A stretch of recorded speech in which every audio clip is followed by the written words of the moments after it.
This podcast is brought to you by Eventide, makers of the legendary Harmonizer. Their new H9000 is the culmination of almost 50 years of audio innovation. To learn more about their award-winning effects processors and plugins, visit eventideaudio.com. Hey, it's Larry Crane. Welcome to the Tape Op Podcast.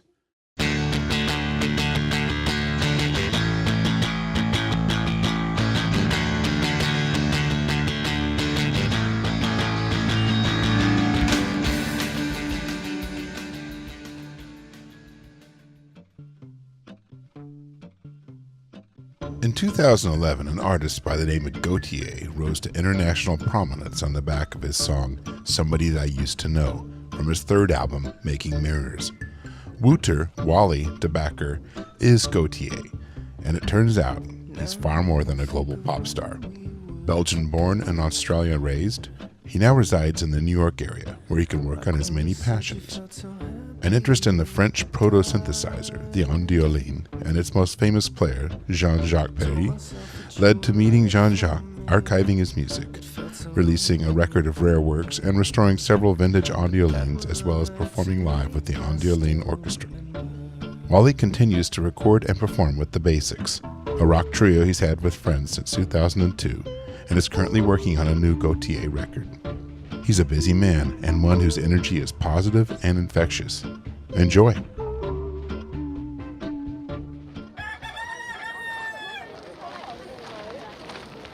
This audio recording was not originally tracked with the intent of using for a podcast. It was recorded solely for transcription for our print interview. Please forgive any balance issues, background sounds, or lack of clarity. Enjoy. Yeah, thank you so much. Thanks, Aaron. Awesome. Hey. This is great. Yeah, nice to meet you. So After a lot of oh my a lot God. of fandom over the years. Well, I mean, We were in Tape Up for a while. thank you. Yeah. Oh my God. Were you getting it when you were in Australia? Were you getting picked? Yeah. Was I? Because we had Mix Masters distributing it down there for years. I'm trying to think. Yeah, I did get physical copies over there. Yeah, but Yeah. I've got a digital subscription too. So Excellent. that's You how can get that anywhere. Yeah. Thank God. The idea is I wanted to talk about the Ondioline, of course, but also just sort of your life as a recording musician, because I think this seems very intertwined with you as a writer and Sure. everything. Yeah. So skipping way back really fast, what were your first recording experiences? Like recording yourself, I assume? And Yeah, Or I've did- had cassettes. Shame I don't have them anymore, but Yeah. I remember me and my best friend at like age 5 or 6, like recording bits and pieces. No I would way. record Sesame Street off the television, putting my little boombox in front, with the microphone in front of Yeah, the speaker, yeah. and recording skits that I really loved the most. So I had bits of Bert and Ernie on cassette. I wish I still had those cassettes. So to be that maybe intercut with me and my friend Jared, like making little radio dramas. And things. Yeah, there was a little bit of that. That's funny. I mustn't have done enough of it that there's enough of a collection that survived. But then it skips through to from becoming a pop fan just by listening to video shows and radio through my 10, 11, 12, harassing my parents to get me a drum kit, and then starting to really obsessively play drums once I had my first kit. Then going to local studios with my first band in high school, and that was the next recording experience. Yeah. What was that like? What was your first studio experience like? The first song we recorded, so my band was called Downstairs, Right. and we did something through a school program, because I'm skipping ahead. Yeah, there was a thing. We went to a studio in Collingwood in Victoria, Australia. So it's just outside of Melbourne, in a city suburb. We recorded 4 songs.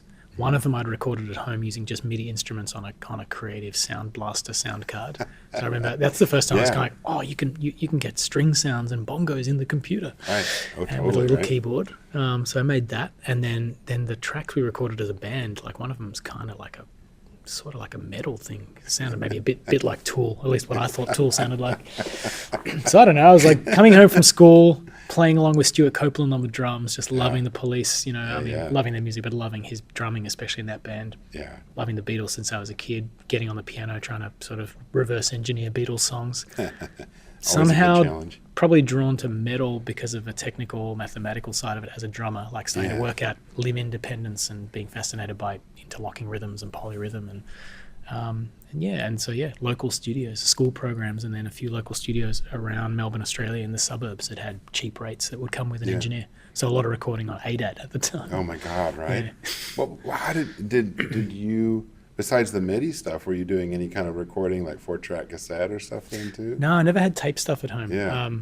It was various kind of retrospectively kind of shitty sounding digital things like ADAT. Another track downstairs recorded was on DAT.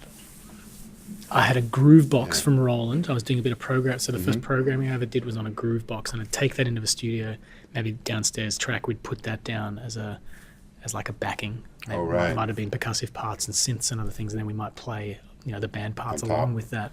Yeah.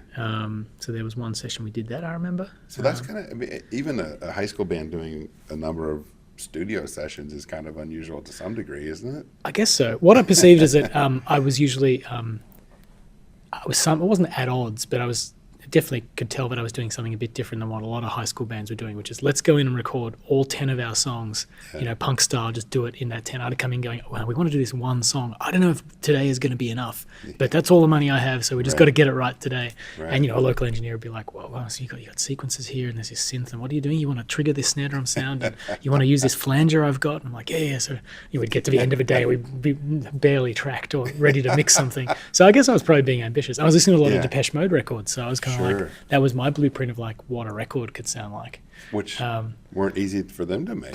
God, they weren't doing it. They weren't doing it in a day. They weren't doing it in a day. So but I think as a teenager I was a bit oblivious to like that you maybe couldn't make a reasonably elaborate, half synth sequenced band production in a day with an engineer who didn't know what you were aiming to do. Just walk in there in the morning. Tried that a number of times with downstairs to varying levels of success. Yeah. Some of the songs have some things to recommend them. Others are desperately embarrassing. Right. Well, we all learned somewhere, right? Yeah. Did you start putting stuff together more to work at home? It's pretty much when, finishing high school, because the four of us guys in the band were, going different directions life-wise.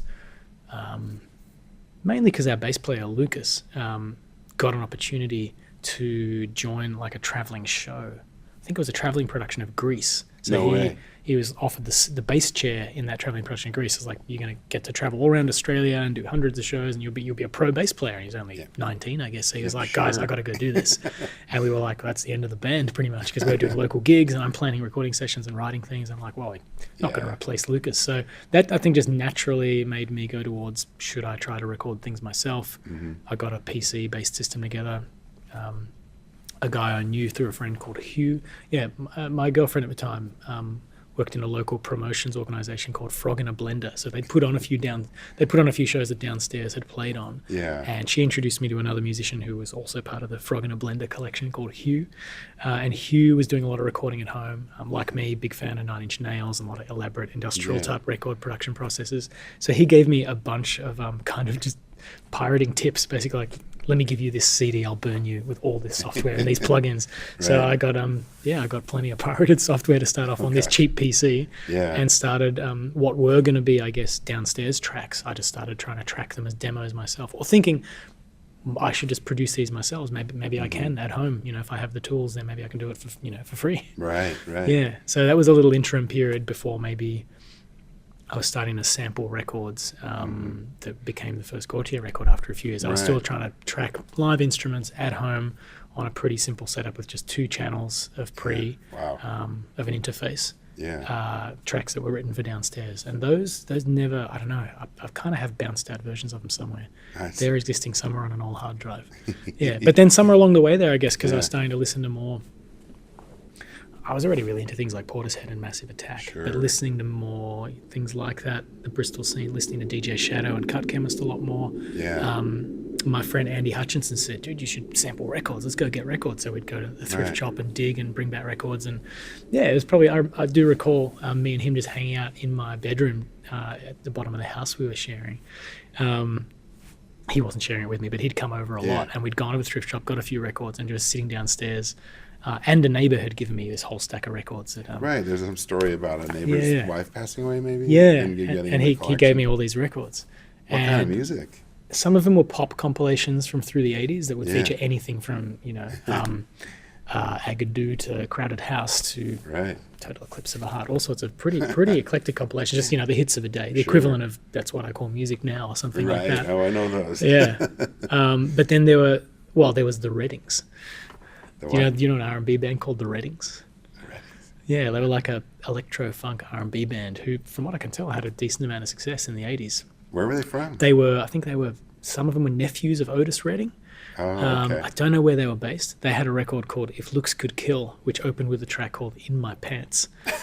And I think that's the thing that started me and Andy off, like going, can we sample this and turn it into a track? Interesting. Still love that song, In My Pants by the Reddings. In My Pants. That's some sampling inspiration for you.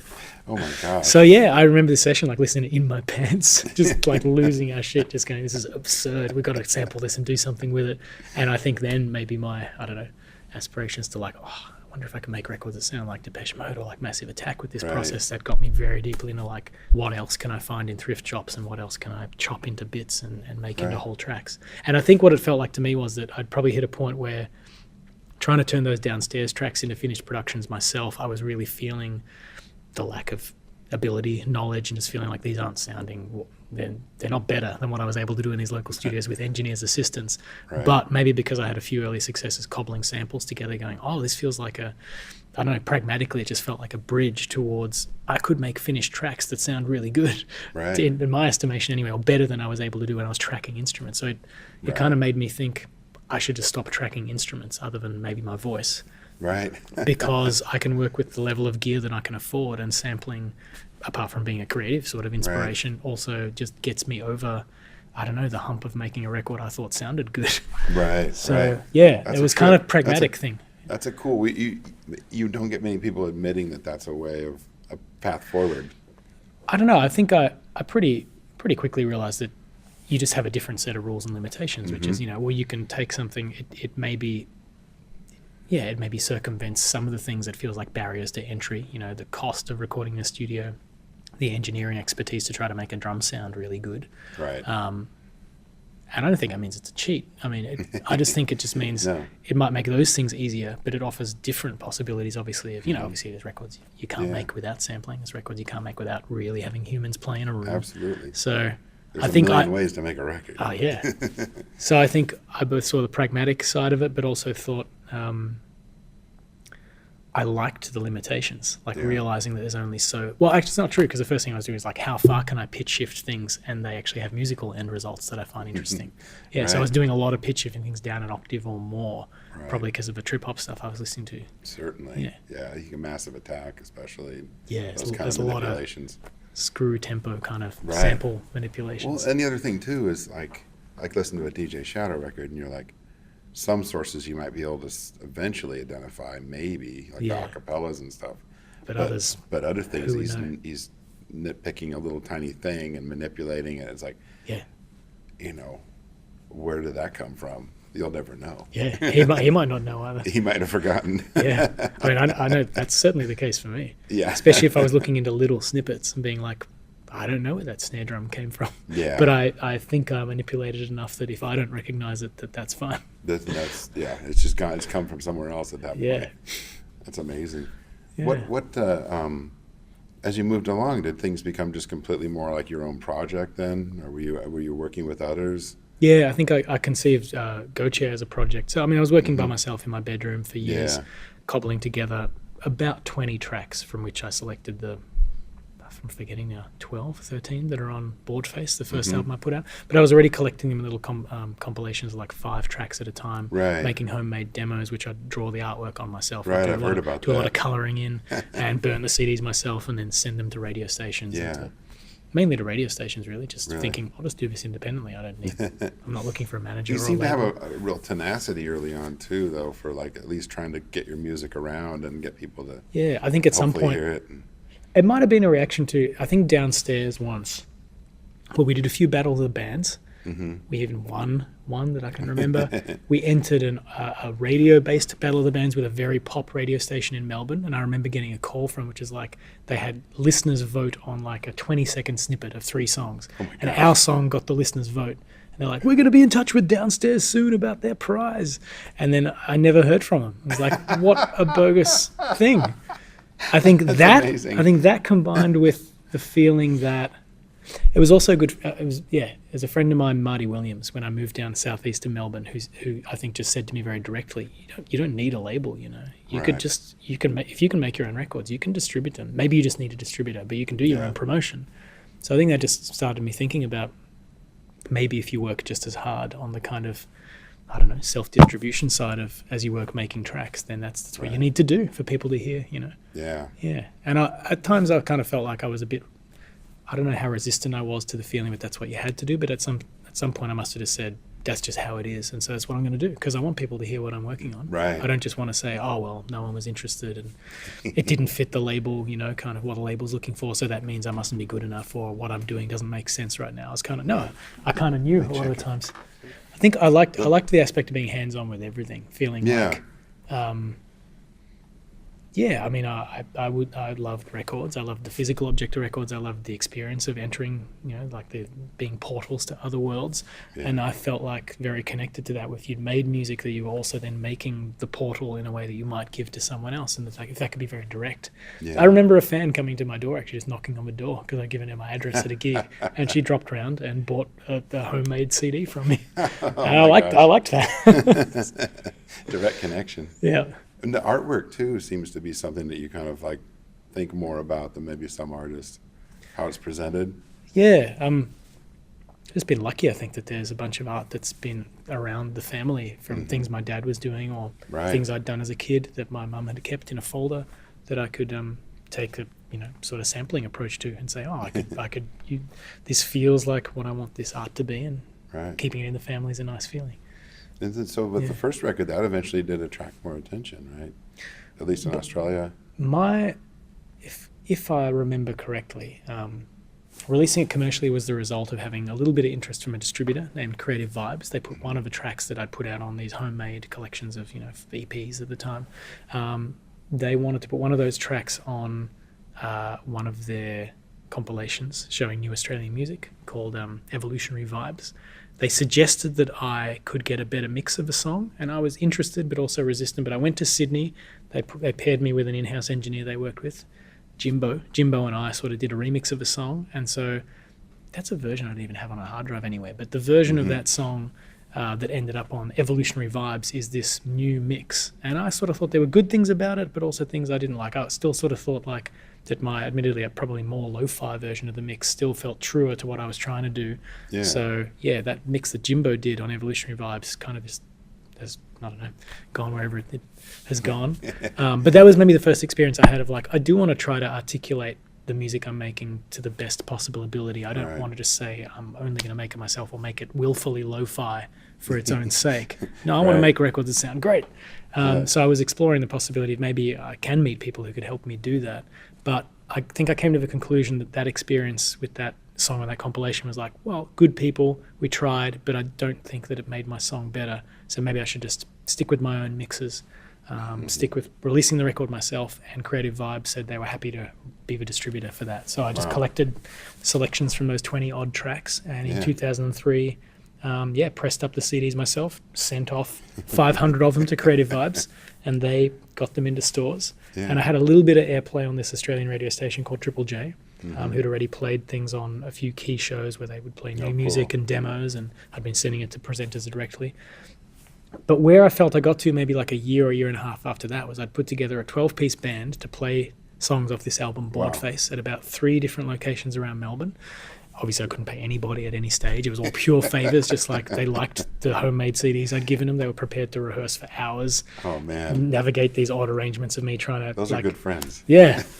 So we did a few shows, but I think I felt like I got to a natural end point where I said, I guess this is the end of what you might call an album cycle. I wouldn't have called it that, but kind of like, well, I made an album over a number of years. I put it out myself. Got a little bit of radio airplay, seemingly more than a lot of even friends have achieved on community stations or other places. So I seem to have been pretty lucky, and there's been some good reception. And I've done a few shows, not lost a crazy amount of money, but still, never made any money.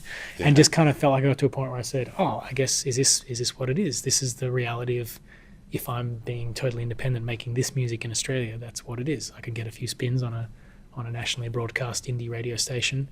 I have a distributor, but I can't sell more than 300 CDs. Right. that's maybe that's what. And I think I did kind of ask myself consciously, is that, do I want to keep doing that if that's the scale of what it is?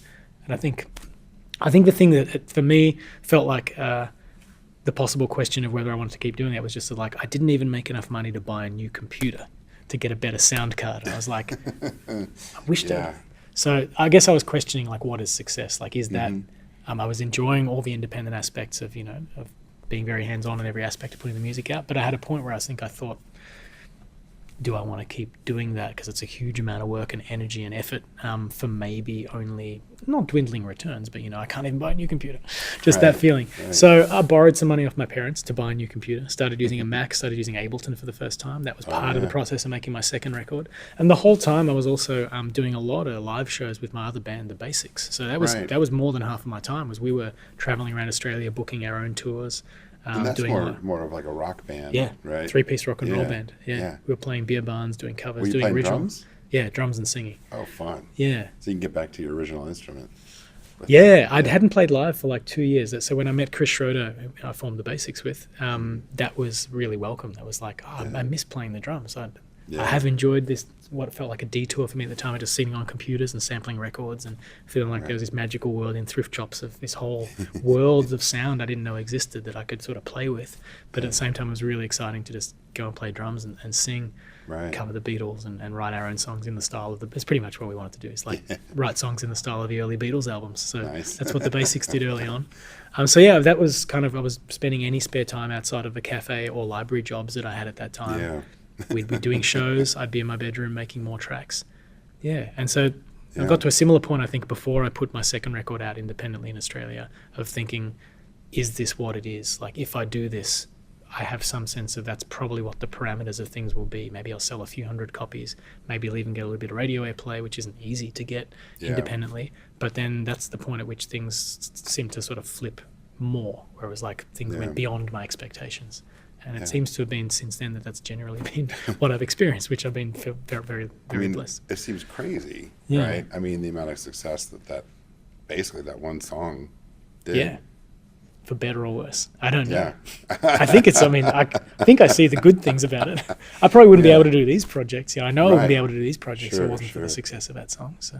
I mean, it's crazy, right? Yeah. I mean, my production partner Frank was kind of, for some context, he was talking about this to a friend the other day, and I'd kind of forgotten is, like I said, I had that experience of doing that single mix with that guy Jimbo in Sydney, which I didn't feel was, and then I did try to work with some other mix engineers on my second record, like Drawing Blood, but realized that it wasn't resulting in a process that I enjoyed. I found it.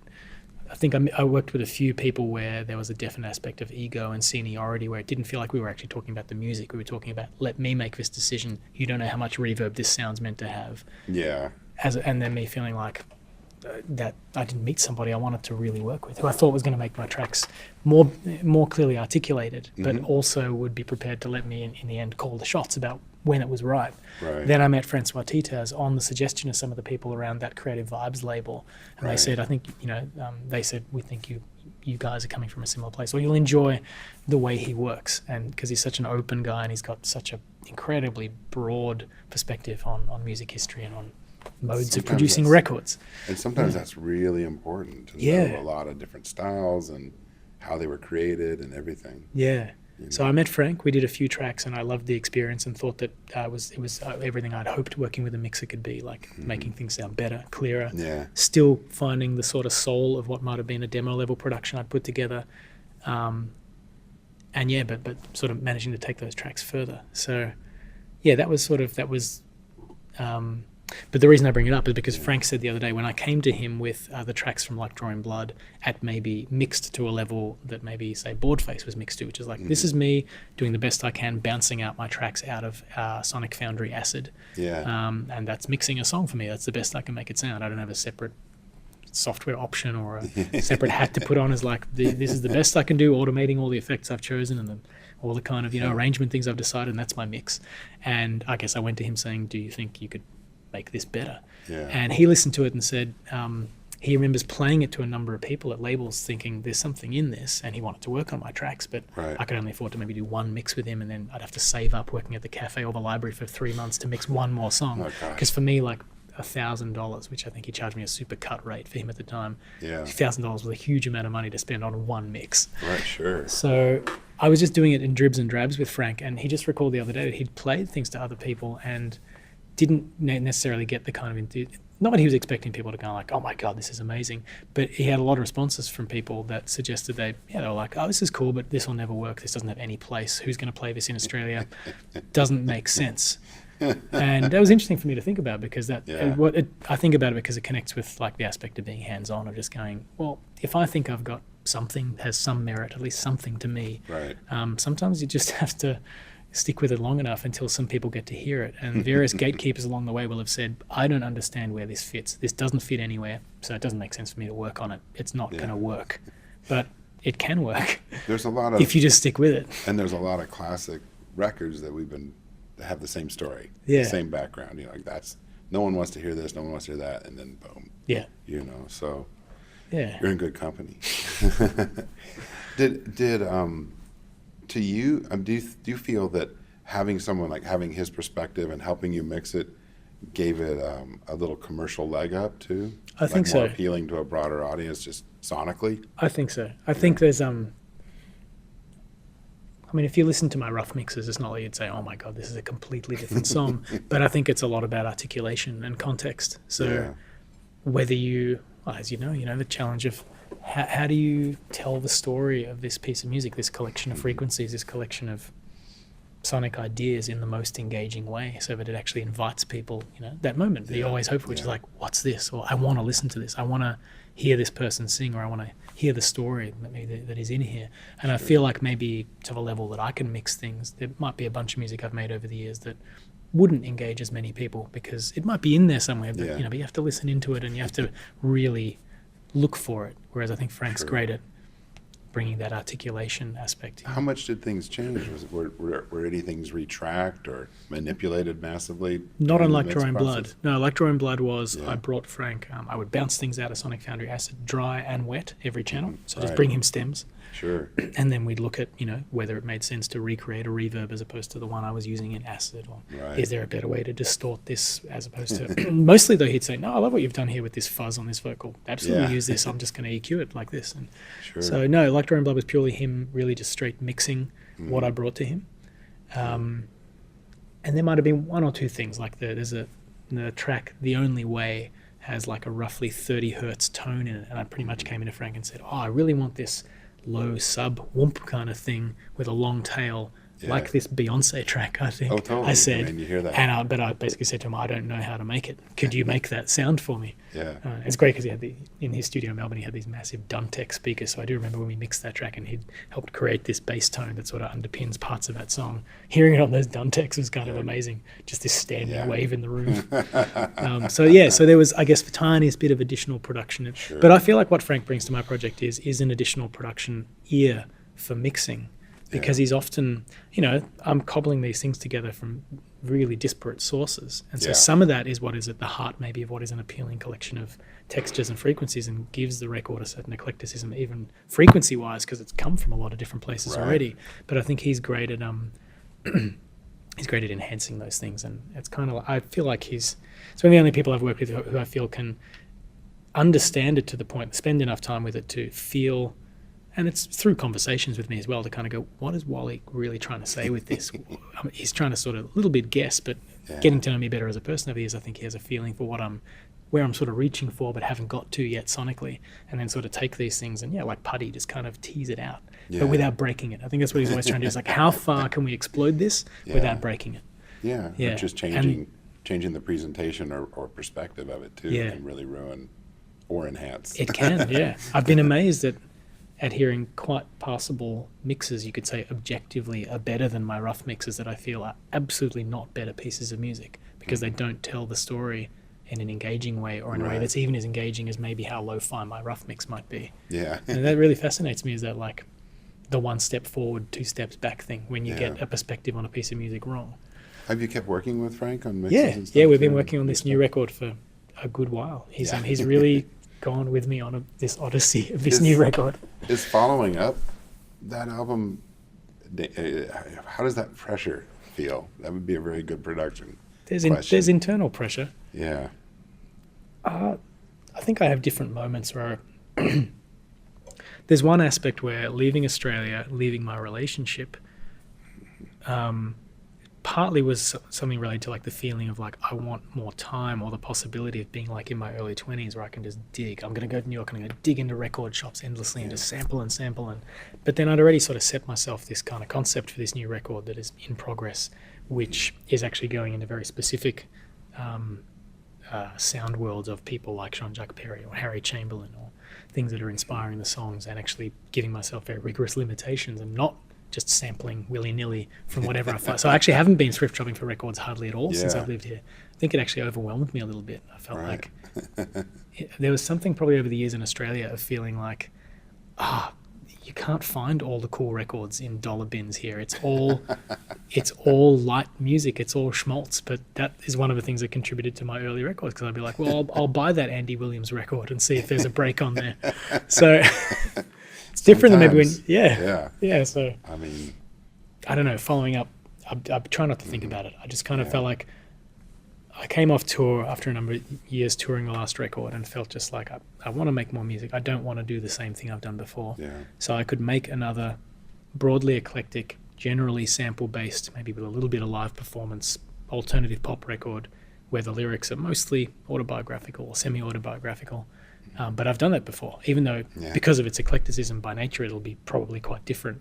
Yeah. And yet the same to what I've done before. I was kind of like, no, I need to challenge myself to do something that's really different. And so that's how I've arrived at this, the current album concept. And it's, I don't know, sometimes I wonder, by giving myself those rules, does it mean that I'm actively stepping away from maybe what are just naturally the greatest strengths I have as a sampling songwriter, composer?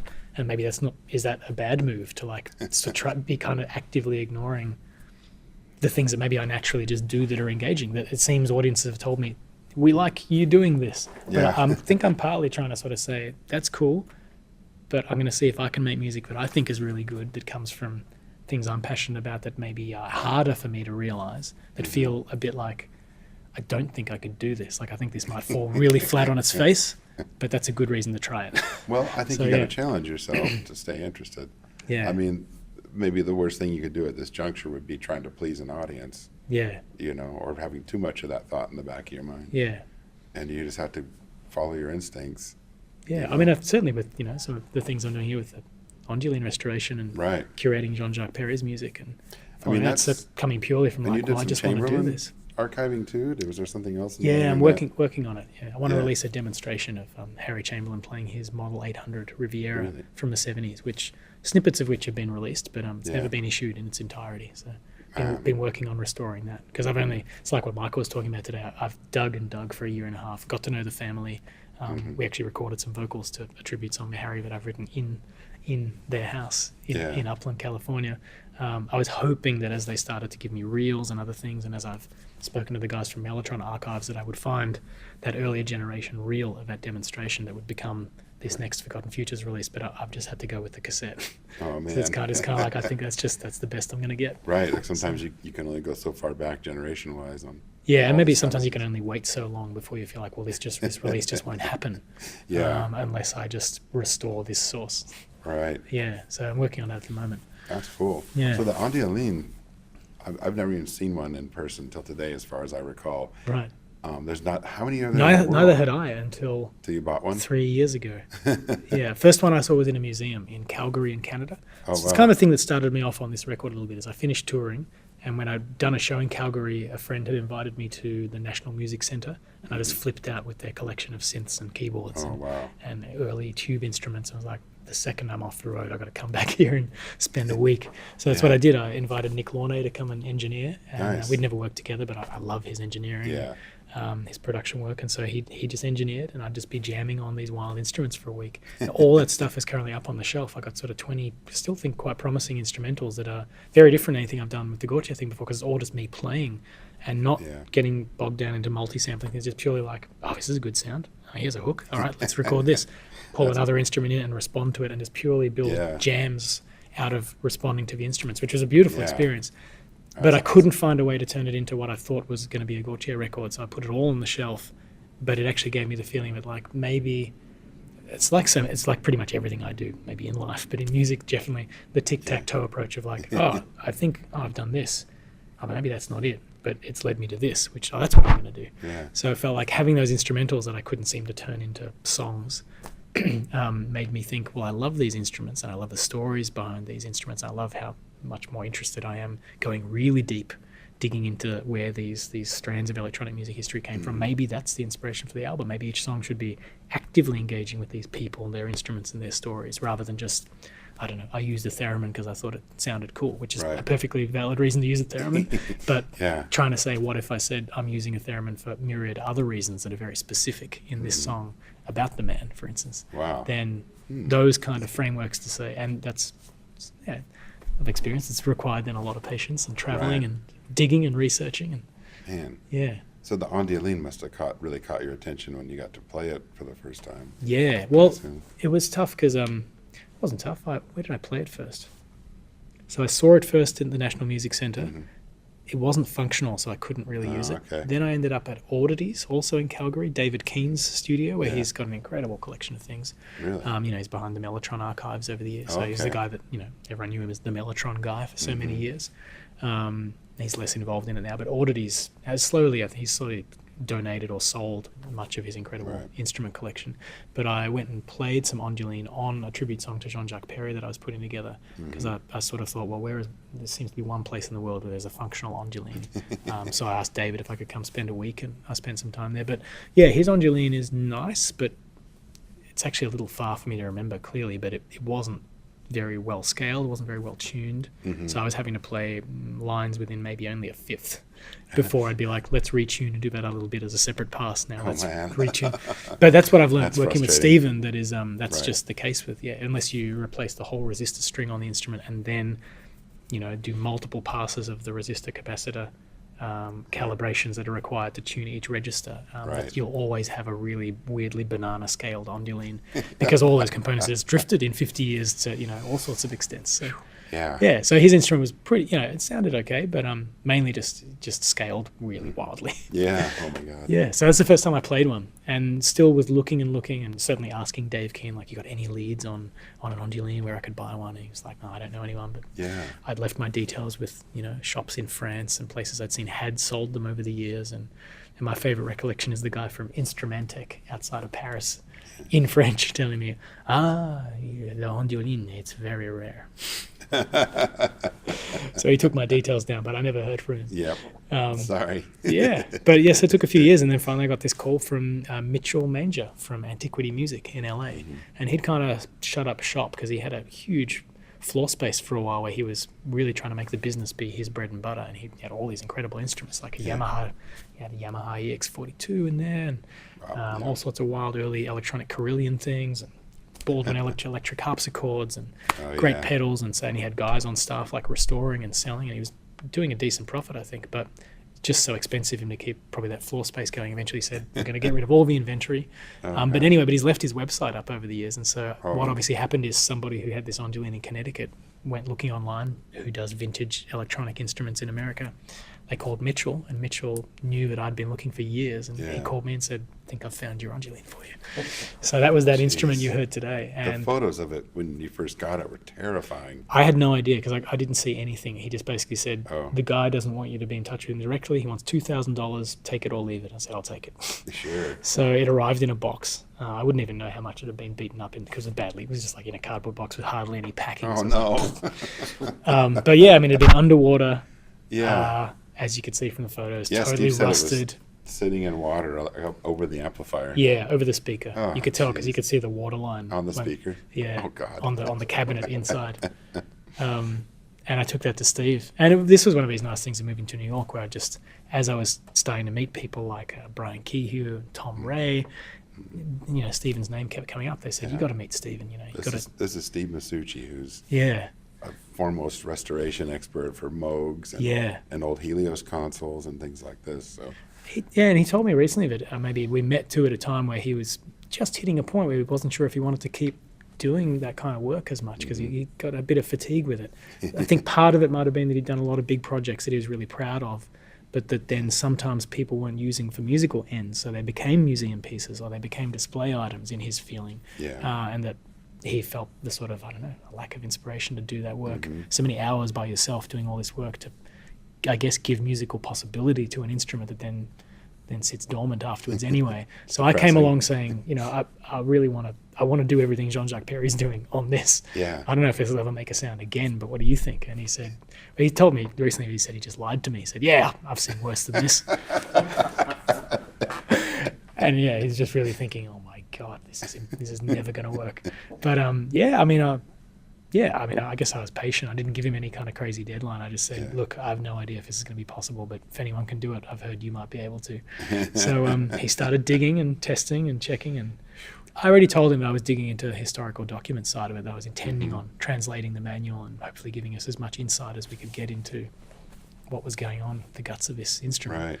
So over time, that contributed greatly. He'd got to a point, I think, where he had a lot of basic things calibrated and working.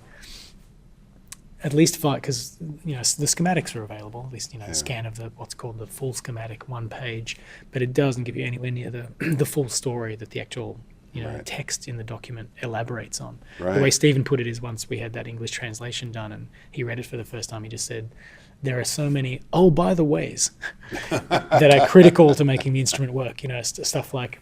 By the way, if you don't exactly match these tubes and have the voltage in this range at 65 volts, then that whole assemblage won't work, even though you had it working before. So there's always like, if this, then not that, if that, then this type of combinations of circuits. So he worked through them, and he still, I think, found a bunch of oddities that didn't even match the manual anywhere. He was like, that's what he said. Everything this manual says that this has to, can't run above 170 volts, but this instrument has to run at 190 and everything works. Yeah. So each one of them is still its own little conundrum. And they're all handmade, and Jenny was obviously really tweaking little things every time, and Stephen's starting to see those things instrument to instrument, but even he, I think, can't quite anticipate exactly what that means when he restores this one, like whether that means I'm going to go, the G isn't doing what I need it to do. It's like, he's like, it looks the same to me as a coil, but so man. Yeah, that's very much an ongoing process of discovering how different even the ones that are the same model from seemingly the same period, how different they can be. Right. You find that with a lot of older instruments that sure, they would tweak them along the way, but documentation is scarce. Yeah, certainly not model by model. Yeah, so, exactly. Yeah. And this led to you also meeting Jean-Jacques Perrey. Yeah, well, making that archiving song. Yeah. So this is before I met Stephen, actually. I was still sort of searching, maybe a bit more casually. I guess I was living in Australia feeling like I'd set myself this album concept that I'm now about 3 years into trying to finish as an album, but then that has sort of mushroomed into so many direct side projects in archival and tribute band and instrument learning directions that the whole project has become like, well, which is great, but that's one of the reasons it's obviously taking a lot of time. So one of the first things, I started to feel like I wasn't able to get at a primary like distance to things. It was, when you're emailing or you're calling someone saying, I live in Melbourne, maybe I can see you in Virginia in 6 months once I can organise the trip. Right. Living in New York has made a huge change to those things because New York is such a magnet for incredible people doing absurd things. Right. You meet people with similarly unusual interests. True. And it just feels like you can fly to Europe in half a day. You Yeah. can go to LA and you're there in a few hours. Yeah. But nevertheless, when I was still in Australia, I sent a demo of that song to Jean-Jacques, and he and his daughter replied very warmly and said, "This is just really sweet that you've done this. It's very unexpected. We didn't know your music, but we've been listening, and it's great. And if you ever want to meet, drop us a line if you're going to be in Europe." But I said, how about 2 weeks from now? So I flew over actually with the intention to see if Jean-Jacques would sing or speak on my track. And we kind of tried, that was our first session. We tried some things where he was like sort of scatting my lyrics, and I was going to maybe have him mirror in English and then in French speaking my lyric behind my voice. Yeah. That hasn't ended up working out in the song, but so my intention first was, wouldn't this be great? I get to meet a musical hero who's inspired me so much, and maybe he can be an actual guest on my tribute song to him. I thought that sounded beautiful. But I don't know, it just started this connection that led me back. I just felt like I wanted to visit again, and they said, "We're happy to have you come again." And that that led to just exchanging, more music, and Patricia started bringing out test pressings, and, Right. You know, things that her dad had sent her when she was a girl that she'd kept, and she'd never necessarily gone back to her dad and said, remember when you sent me this? But because we're talking so much about me as a fan, like just spending time in his kitchen or in his lounge room saying, oh, I was reading in that biography I read online that you'd worked with this guy, but I can't find any music. And he'd start recalling a story, and his daughter Patricia would say, oh, she'd go up to her apartment upstairs and come back going, yeah, remember you sent me this when I was 10. And so I just sort of thought, what else is hiding here in the cellar and in Patricia's room? And I just said, I mean, as a fan, can I hear any other things you have? Yeah. So she was understandably a little worried at first, like saying, oh, I'm not sure I think I can let you take these. Right. But I said, but if we you know, if there's no way to hear what's on them, or if, you know, you're maybe only going to make them worse playing them on maybe an average turntable. Yeah. If you trust me to do really good work, I will do whatever it takes to make sure that this is the best it can be. So she agreed and said, okay, well, I'm giving you part of my life here, giving me, you know, one-of-a-kind copies of test pressings that, from what all of us could tell, just that piece of music didn't exist anywhere else. Right. And so I took them to New York and then did a bunch of looking around and found Chris Muth, who's been doing the vinyl transcriptions for me. Yeah. Really loved the work he's doing with his setup and felt like he knows where he's at. He knows a few things. I kind of had tried to set up, because I got a great Lynn Sondek turntable in Australia, and had done a bit of digging into trying to get a really deluxe hi-fi turntable set up. Here I started looking at VPI systems, but I'd had just so many barriers, you know, because when you're trying to get a good, like when you get getting a transcription turntable set up is a bunch of dialing. And I was trying, but I kept feeling like, and I did some passes, but I thought I wasn't quite getting there. So that's when I went to Chris and said, I think you can do a better job than I can on this. Yeah. So I gave those records to him. Patricia was really happy with the way things sounded. And then I thought, well, we should do some restoration on this. That's when I went, you know, I tried about 7 different restoration engineers. I just was disappointed with the results, thinking maybe what I'm looking for isn't possible.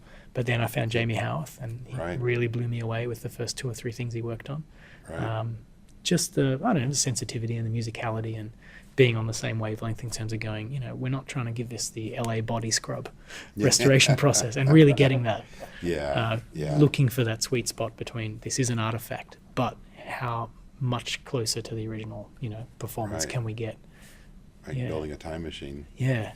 So that's been great. And I don't know, at some point, I mean, I wasn't sure it was going to be Ondioline focused for a while. I guess as a fan, I was just going, I'm just loving hearing some of these things, these demo versions of tracks I know from later library albums, and hearing really sprightly early demo arrangements that I think were even cooler than what he eventually put out.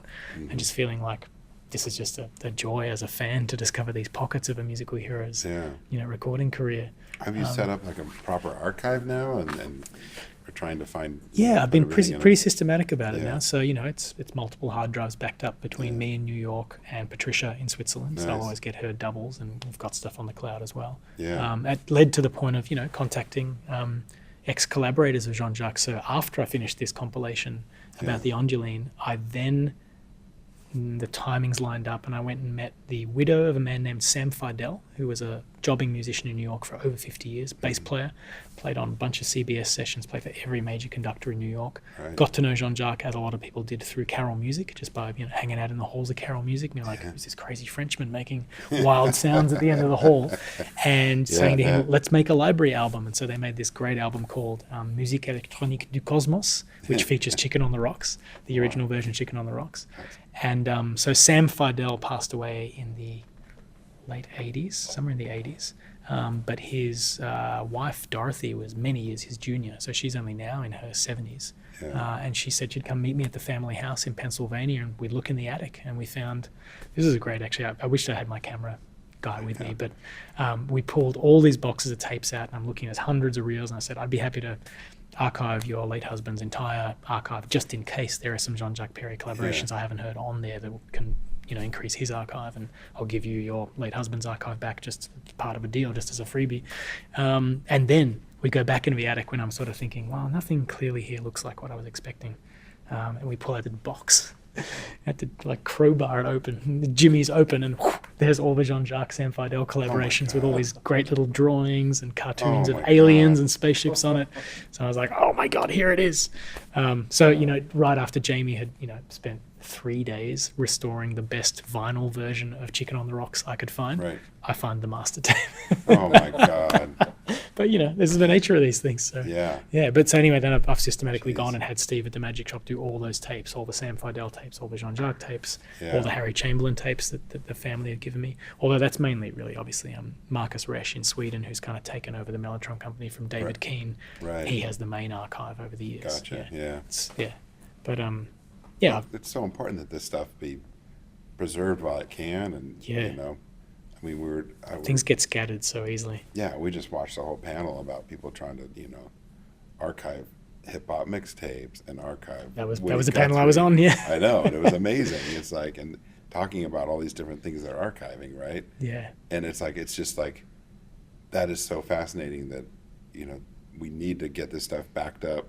Yeah. And processes in place for. Yeah. And that's the thing. So even when I guess when you go to digitizing these things, those processes need to be foolproof enough that isn't just yet another generation that gets scattered or lost. Yeah. Because I mean, I guess digital information's kind of more susceptible to corruption over time than these incredible sources that have given us 60 years and can still shine potentially the way they did at the time. Right. You wouldn't say that about a corrupted digital archive. So. No. Yeah. But I mean, the beginning of that is finding the people that might have the sources. Yeah. And then finding anyone that knows anything about it and interviewing people and gathering Who was I information. talking to last night? It was great.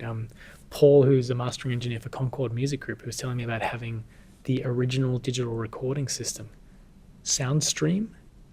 He's got a Soundstream system. So those early, like the first records that were DDD. Oh, wow. Yeah. They can play them back or anything. 16-bit, 50 kilohertz system. Oh, weird. With 16 bits, but with 4 check bits. So he said it sounds really good. It has a reputation for sounding really good. That's a trip. Yeah, I'd love to check it out. I haven't. I did go and check out one. There was one jazz record they recorded. It's like the first digitally recorded album. Yeah. Yeah. That's. Yeah. It's a trip. I mean, now we're not even looking that far back. Yeah. In these cases, Totally. I mean, people come to me and they go, "I've got this DAT tape. What do I do with a player? it?" Yeah. Good. Dump it over. Yep. Excellent. Well, what's up for the future with you? The new album, of course. Yeah. I mean, I really do hope that the new album might be a launching pad for the spirit with which I'm trying to do these other projects, the archival, preservation, revival aspects of the projects. Because there's an aspect about it that is about celebrating people, I think, who are maybe less heralded, that maybe I think deserve a bit more attention, or pockets of their work deserve more attention than has been given it. Yeah. And if my original music can even be just a door opener, just a little doorstop to kind of let a little light in, then maybe that will lead to the work I want to do actively. Shining a light on those things, because I feel like the projects need to have their own integrity in their own space. Sure. But I'm obviously aware that I potentially have a profile that could introduce people to things they just don't know about. And I know that some of my fans do look to me. That's one of the things they like about previous things I've done is like, I just never liked any music that was like this, but it introduced me to an instrument I never knew about, and it introduced me to reggae music that I just thought was stupid before, but now I've really dug in, early dub music because I liked that song State of the Art, which to me is crazy. Is like, you got into early dub because of that. But great. I mean, I'm really happy to hear that. But, so I don't know. I guess I do, in my heart of hearts, I hope maybe that my Gotye record can be a start connecting some threads with the archival things on the Forgotten Futures label. Right. Yeah. I'd love to see what the future releases of that will be. There's a small number. It's going to be fun. Yeah. I just love that you've taken a successful thing that happened to you and put a lot back, though, too. I mean, I think that's definitely part of it. Putting, focusing on archival things and the instruments and looking at the history of music technology in a way and stuff, but getting your own inspiration back out of that.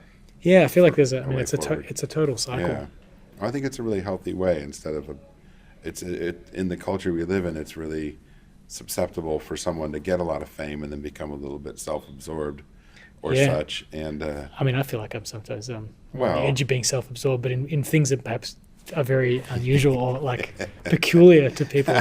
And part of my motivation must be like, maybe if I do really good work, then these peculiar aspects of what I'm interested in might be enjoyed by more people. Well, it's like I have more friends.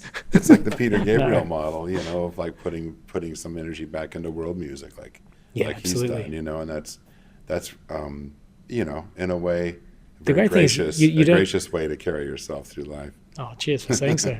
I think you don't know where it can go to, which is exciting for me. Is if you feel a personal passion for something, and you are blessed enough to have the time and various resources, whether it's time, finances, support, collaborators who share your enthusiasm, you don't know where it could go, and that's really exciting. I mean, if some part of you sort of says, I wonder if the Ondioline could come back to, well, it's never had prominence, but even just some accessibility to musicians or producers or studios to be used to make new music, then and if I could help that along, then that would be amazing.